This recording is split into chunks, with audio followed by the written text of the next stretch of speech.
कर्म करो और फल की इच्छा ना करो, तो फिर कर्म ही क्यों करो।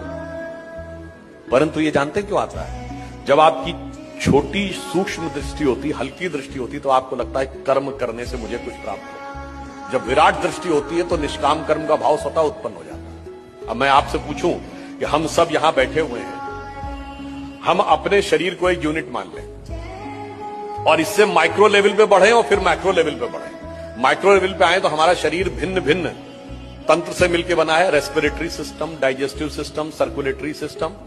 हमारी इच्छा से चल रहा है क्या? अपने सिस्टम से चल रहा है।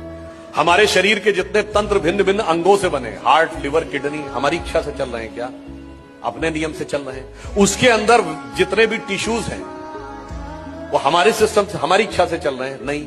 उसके अंदर सेल्स के अंदर प्रोटोप्लाज्म के अंदर होने वाले chemical reactions, cellular microbiological reactions, उसके अंदर बनने वाले मॉलिक्यूल्स एटम्स के साथ डिस्ट्रीब्यूट होकर, और एटम के अंदर एक इलेक्ट्रॉन और उसके तरफ चारों तरफ घूमते प्रोटॉन, इसमें से कौन हमारी इच्छा से चल रहा है?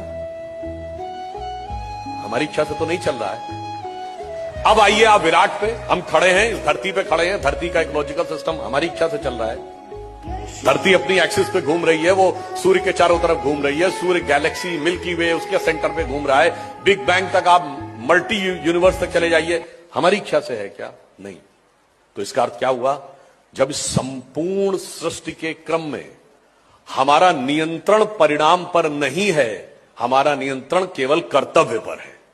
इसलिए जिस भी स्थान पर जो भी भूमिका ईश्वर ने दी है, यदि आप इस विराट सत्य को समझ पाएंगे तो आपके मन में स्वतः निष्काम कर्म का भाव उत्पन्न हो जाएगा कि मुझे अपना कर्तव्य करना है, बाकी इस विराट सृष्टि क्रम को चलाने वाला ईश्वर स्वतः हमें उसका उपयुक्त फल देगा।